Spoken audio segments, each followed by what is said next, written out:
एक नगर में एक व्यक्ति रहता था।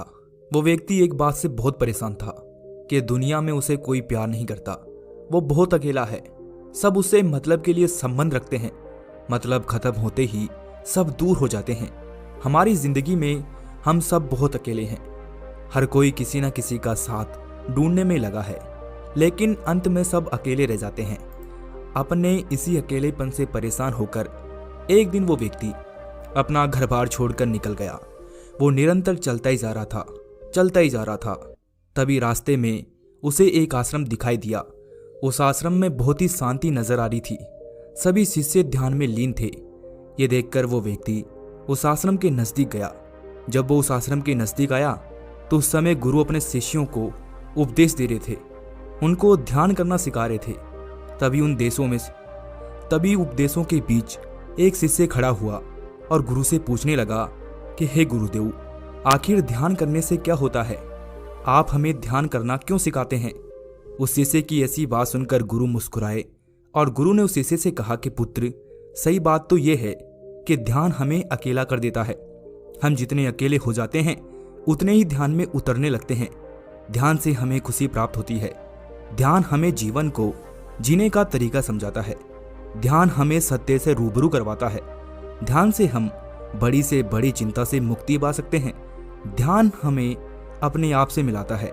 अगर तुमने ध्यान को अच्छे से सीख लिया तो तुम्हें कभी भी किसी दूसरे व्यक्ति की आवश्यकता नहीं होगी।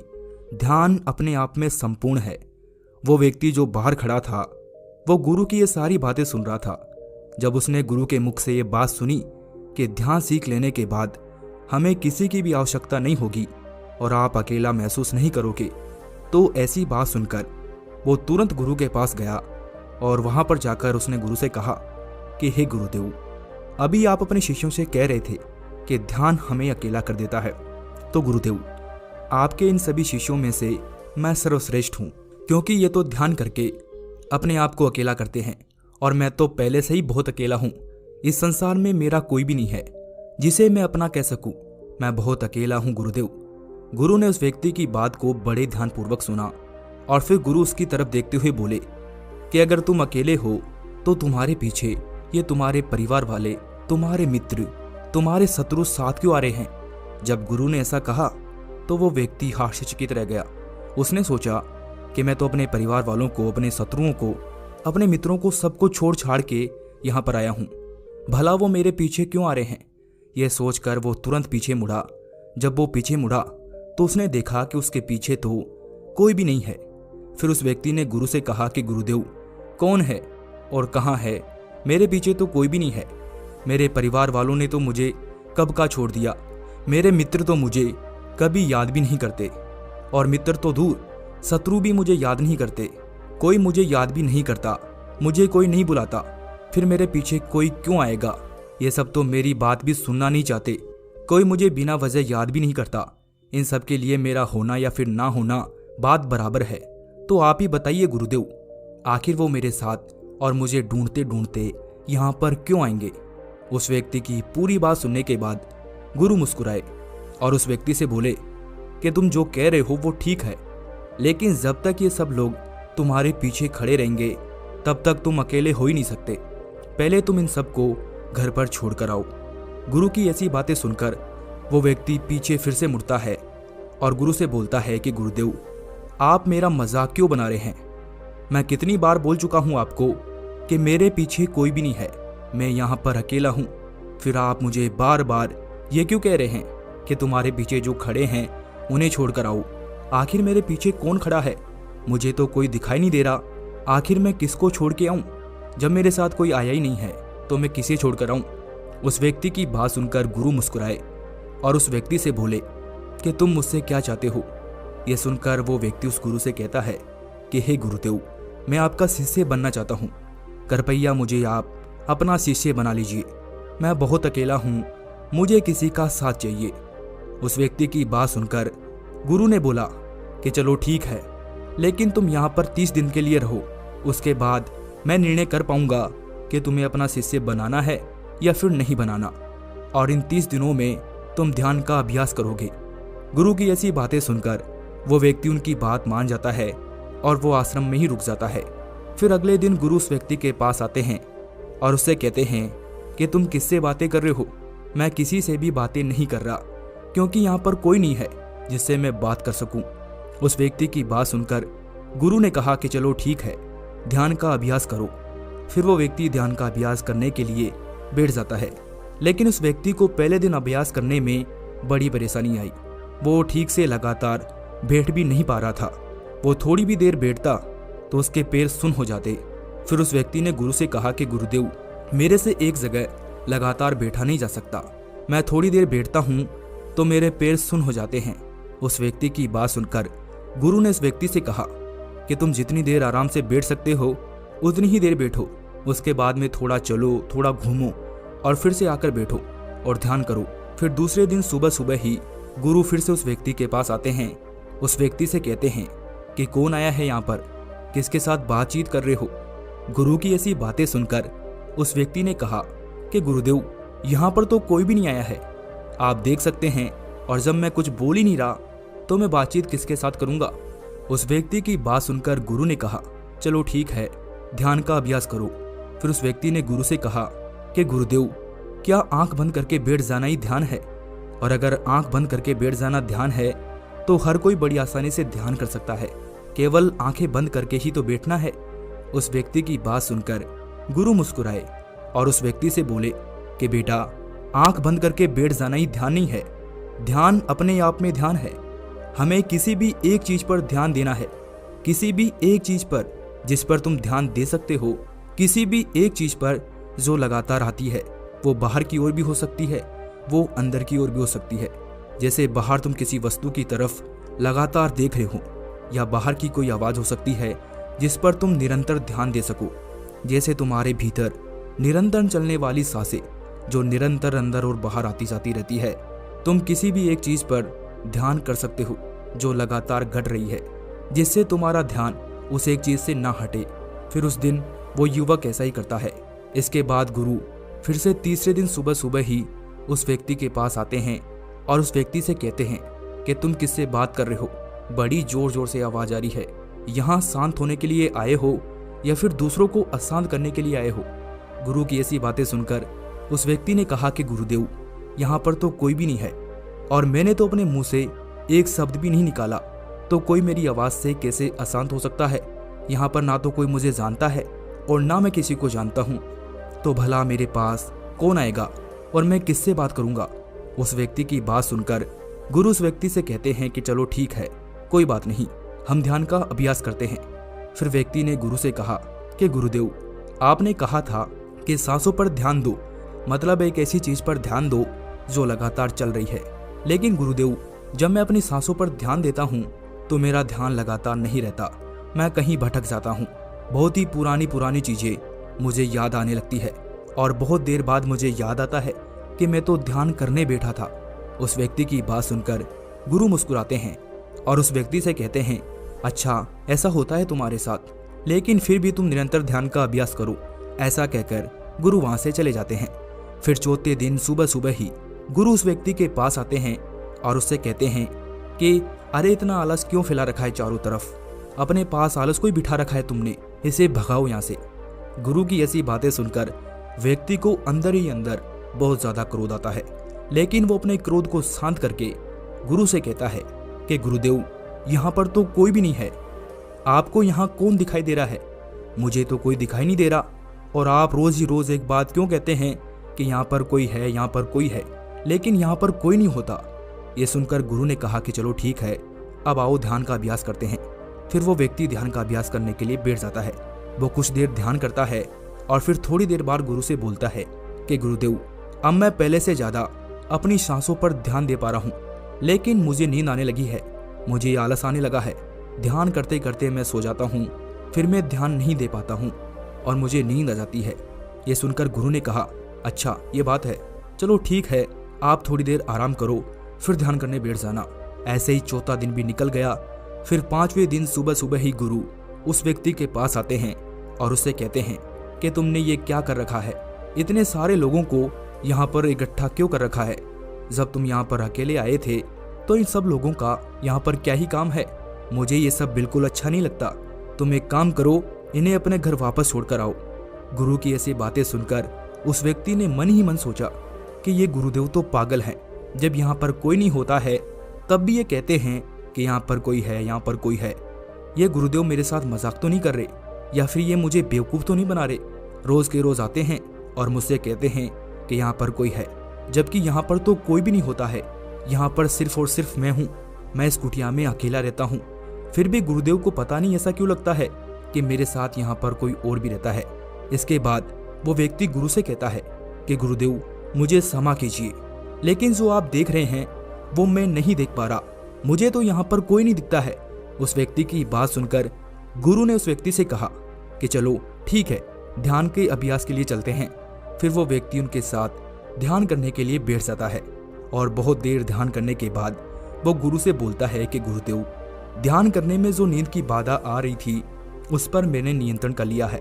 अब मुझे ध्यान करते समय नींद नहीं आती, लेकिन अब मेरे मन में विचारों की बाढ़ सी आ गई है। इतने सारे विचार आंख खोलने के बाद भी मेरे मन में नहीं आते जितने की आंख बंद करने पर आते हैं। एक के बाद एक विचार लगातार मेरे मन में आते रहते हैं और ऐसे ऐसे विचार आते हैं जिनके बारे में मैंने आज तक भी नहीं सोचा था। पता नहीं ये विचार कहाँ से आते हैं। उस व्यक्ति की बात सुनकर गुरु ने उस व्यक्ति से कहा कि अच्छा, तुम्हारे साथ ऐसा हो रहा है। फिर छठे दिन सुबह सुबह गुरु उस व्यक्ति के पास आए और एक डंडा उठाकर उस व्यक्ति को मारने लगे और उसके पैरों पर मारते मारते उससे कहा कि मैंने तुम्हें कितनी बार कहा है कि मुझे यहाँ पर ये सब लोग नहीं चाहिए। क्यों तुम रोज के रोज इन्हें यहाँ बुला लेते हो? कितनी भीड़ इकट्ठी कर रखी है तुमने। यहाँ पर से इन्हें हटाओ, इन सबको हटा दो यहाँ से। अगर आज के बाद मुझे यहाँ पर ये सब दिखाई दिए और तुमने किसी के साथ भी बकबक की तो मैं तुम्हें आश्रम से निकाल दूंगा। गुरु की ऐसी बातें सुनकर व्यक्ति को अजीब लगा। फिर उसने गुरु से कहा कि गुरुदेव, मुझे समझ नहीं आ रहा, मुझे यहाँ पर कोई नहीं दिख रहा, लेकिन आपको पता नहीं यहाँ पर कौन दिखाई देता है और मुझे आप ये सब कहते रहते हैं। आखिर कौन है यहाँ पर और क्या दिखाई दे रहा है आपको? मुझे तो यहाँ पर कोई भी नहीं दिखता और मैं यहाँ पर किसी से भी बात नहीं करता। फिर आपको आवाज़ें कहाँ से आती है? उस व्यक्ति की बात सुनकर गुरु ने उस व्यक्ति से कहा कि पुत्र, क्या तुम्हारे घर वाले, क्या तुम्हारे रिश्तेदार, क्या तुम्हारे मित्र, क्या तुम्हारे शत्रु, क्या तुम्हारी जिज्ञासा, क्या तुम्हारी इच्छाएं, क्या तुम्हारे सपने, क्या तुम्हारी कामनाएं और तुम्हारी वासनाएं, क्या ये सब तुमसे मिलने नहीं आती? गुरु की ऐसी बातें सुनकर वो व्यक्ति गुरु से बोला कि नहीं गुरुदेव, मुझसे मिलने यहाँ पर कोई नहीं आता। मैं तो अकेला हूँ और मेरा तो कोई भी नहीं है। ये सुनकर गुरु ने इस व्यक्ति के टांगों में एक बार फिर से जोर से डंडा मारा और उसे कहा कि बैठ जाओ, अभी बैठ जाओ और ध्यान लगाओ और इस बात का ध्यान रखना कि तुम्हारे ध्यान में कोई भी नहीं आना चाहिए। अगर फिर कोई आया तो तुम मुझे बताना। फिर वो व्यक्ति ध्यान करने के लिए बैठ जाता है। घंटों ध्यान करने के बाद अचानक उसके मन में तरह तरह के विचार आने लगते हैं। वो अपनी आंखें खोलता है और गुरु से कहता है कि गुरुदेव, माँ आई है और पिताजी भी साथ आए हैं। वो दोनों बड़े दुखी हैं। वो मुझे बुला रहे हैं। मेरे से कह रहे थे कि मेरे बड़े भाई की पत्नी मेरे बड़े भाई के साथ अच्छा व्यवहार नहीं कर रही है और उनके साथ भी बहुत बुरा कर रही है। वो उन्हें भी खाना नहीं देती है और उनको भी भला बुरा कहती है। और मेरी माँ मुझसे कह रही है कि तेरी भाभी ने हमें घर से निकाल दिया है। गुरुदेव, मेरी प्रेमिका भी आई है और मुझसे कह रही है कि वो मेरे जाने से बहुत दुखी है। वो मेरे बिना नहीं रह सकती, लेकिन उसके घर वाले उसकी शादी जबरदस्ती किसी और से करवा रहे हैं। तो वो मेरे से पूछ रही है क्या वो किसी और से शादी कर ले। और गुरुदेव, मेरे मित्र भी आए हैं क्योंकि मैंने उनसे कर्ज ले रखा है और वो मुझसे अपना कर्ज मांग रहे हैं। वो मुझे धोखेबाज कह रहे हैं। गुरुदेव, मेरे शत्रु भी आए हैं, लेकिन अब वो मुझे मानना नहीं चाहते क्योंकि वो मुझे कह रहे हैं कि तू तो पहले से ही मरा हुआ है और मरे हुए को क्या ही मारना, और तुझे मारकर हम करेंगे ही क्या। गुरुदेव, मुझे एक बड़ा घर दिखाई दे रहा है। ऐसा लग रहा है कि जैसे मैंने इसे खरीद लिया हो और उसमें मैं अपने माँ बाप के साथ रह रहा हूँ। मेरे माँ बाप बहुत खुश हैं और मैं उनकी सेवा कर रहा हूँ। ये सब देखकर मेरे भैया भाभी मुझसे जल रहे हैं। वो मेरी खुशामदी कर रहे हैं।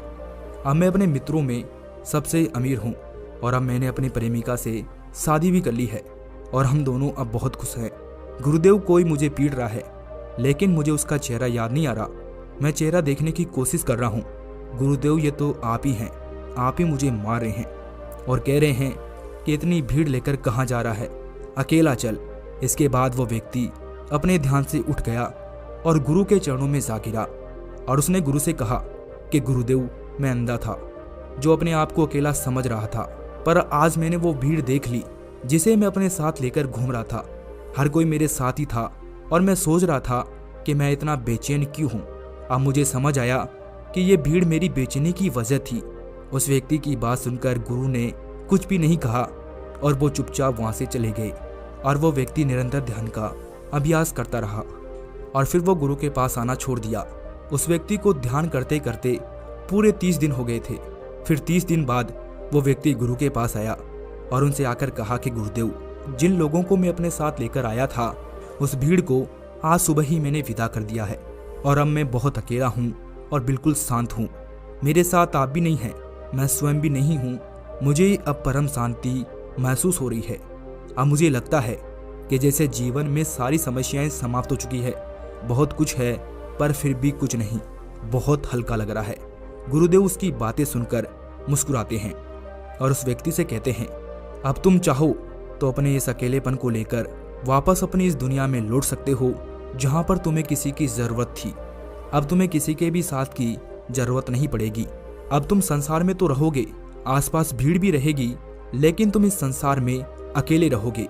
चाहे तुम्हारे रिश्तेदार हो, तुम्हारे मित्र हो, तुम्हारे शत्रु हो, चाहे समस्या कुछ भी हो, ये सारी चीजें तुम्हें छू भी नहीं पाएगी। और अब तुम चाहो तो मेरे शिष्य भी बन सकते हो, क्योंकि ये मार्ग अभी अभी शुरू हुआ है।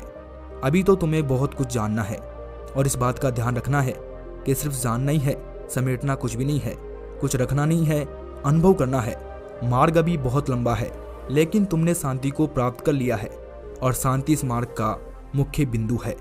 गुरु की बातें सुनकर वो व्यक्ति कहता है कि गुरुदेव, अब मैं वापस उस संसार में लौटना चाहता हूँ जिससे मैं अभी तक भाग रहा था। अब मैं अपनी जिम्मेदारियों को पूरा करना चाहता हूँ। जिन जिम्मेदारियों से मैं भाग रहा था अब मैं उन्हें निभाना चाहता हूँ। फिर वो व्यक्ति गुरु से पूछता है कि गुरुदेव, क्या ऐसा हो सकता है? उस व्यक्ति की बात सुनकर गुरु उस व्यक्ति से कहते हैं कि हाँ, जब मन शांत हो तो सब हो सकता है। फिर गुरु से आशीर्वाद देते हैं और कहते हैं कि पुत्र, तुम्हारा कल्याण हो। और वो व्यक्ति गुरु का आशीर्वाद लेकर वापस अपने नगर लौट आता है और बहुत प्रसन्न रहता है। दोस्तों, हम सभी भी तो यही कर रहे हैं। हम इन संसार में किसी का साथ चाहते हैं कि कोई हमारे साथ रहे, हमें खुशियां दे। लेकिन जिन चीज़ों को हम पाने की इच्छा करते हैं वो चीज़ें हमें तब तक दुख देती है जब तक कि हम उन्हें पा ना लें। और जब हम उन्हें पा लेते हैं तो वो हमें फिर से दुख देने लगती है कि कहीं वो हमसे दूर ना हो जाए। और जब वो हमसे दूर हो जाती है तो हमें और भी ज़्यादा दुख देती है। वो बहुत गहरा दुख होता है। हम जीवन भर चीज़ों को पकड़ने में लगे रहते हैं। लेकिन जो व्यक्ति अकेले रहना सीख लेता है वो अपने जीवन में बहुत प्रसन्न रहता है, क्योंकि उसे किसी के आने जाने से कोई फर्क नहीं पड़ता। उसे इस बात से कोई फर्क नहीं पड़ता कि कोई उसे प्यार करता है या फिर कोई उसे नफरत करता है। वो तो अपनी दुनिया में मस्त रहता है। आपका साथ कोई भी व्यक्ति अपनी मर्जी से दे ही नहीं सकता। सभी व्यक्ति स्वार्थी होते हैं। वो किसी ना किसी स्वार्थ की वजह से हमारे साथ जुड़े रहते हैं। जैसे उनका स्वार्थ पूरा होता है वो आपको छोड़कर चले जाते हैं और आप समझते हैं कि वो आपसे प्यार कर रहे थे। वो सिर्फ और सिर्फ अपना स्वार्थ सिद्ध कर रहे थे। इस दुनिया में आप अकेले ही आए हो और अकेले ही जाओगे। फिर आपको किसी के साथ की जरूरत क्यों है? क्यों आप ये कामना करते हैं कि हमें किसी का साथ चाहिए? दूसरों का साथ आपको दुख के सिवा कुछ भी नहीं देने वाला। अगर आपको जीवन में खुश रहना है तो अकेले रहना होगा। अकेले रहकर आप वो कर सकते हैं जो आपको करना है। जैसे आप किसी से उम्मीद करते हो कि वो आपका साथ देगा, तो ये समझ लेना कि वो आपका साथ तो नहीं देगा बल्कि आपकी हिम्मत और तोड़ेगा। आप अकेले रहकर जब कोई कार्य करते हैं तो वो कार्य आपसे बिगड़ जाता है, तो आप उस समय उस कार्य को फिर से करने लगते हैं। यदि उस समय आपके पास कोई और रहे तो वो आपकी हिम्मत तोड़ेगा कि अरे भाई, ये तेरे से नहीं होगा, क्यों पीछे पड़ा है। लेकिन अगर आप अकेले रहोगे तो उस कार्य को कर लोगे। ये संसार का नियम है कि कोई भी व्यक्ति ये नहीं चाहेगा कि आप उससे आगे निकल जाओ। इसीलिए लोग आपको पीछे खींचने की कोशिश करते हैं कि कहीं आप उससे आगे ना निकल जाओ। इसीलिए अकेले ही अपनी मंजिल की तरफ बढ़ो। देखना सफलता तुम्हारे कदमों में होगी, क्योंकि अकेले रहोगे तो आपकी हिम्मत को तोड़ने वाला कोई नहीं रहेगा। इस संसार में सूरज भी तो अकेला चमकता है और वो अकेला होकर भी पूरी पृथ्वी को प्रकाशमान बना के रखता है। अगर वो भी सोचे कि मुझे किसी का साथ चाहिए तो फिर क्या ही होगा। शेर भी तो अकेला ही जंगल में घूमता है और सब उसकी इज्जत करते हैं। शेर तो नहीं सोचता कि उसे किसी के साथ की जरूरत है। किसी का साथ आपको कमजोर बनाता है, मजबूत नहीं। इसीलिए अकेले रहो, मजबूत रहो और खुश रहो। अकेले रहने वालों की इज्जत होती है। भीड़ में तो कोई भी चल सकता है। भीड़ में किसी को कोई नहीं पहचानता, सब बराबर लगते हैं। इसीलिए अकेले रहो, तभी आपकी एक अलग पहचान बनेगी। अकेले रहोगे तो खुश रहोगे, नहीं तो ये दुनिया आपको रुलाने के लिए जरूर बैठी है। अगर आप खुश हो तो ये दुनिया आपसे जलेगी, लेकिन अगर आप दुखी हो तो आपके आंसू पूछने के लिए यहाँ पर कोई नहीं आएगा। इस संसार की भीड़ आपसे आपकी खुशियाँ छीन लेगी। इसीलिए जितना जल्दी हो सके उतना इससे दूर हो जाओ, और मेरी बात हमेशा ध्यान रखना, आप इससे खुश हो जाओगे। वीडियो देखने के लिए बहुत बहुत धन्यवाद। अगर आपने इस चैनल को सब्सक्राइब नहीं किया है तो जल्दी से सब्सक्राइब कर लें।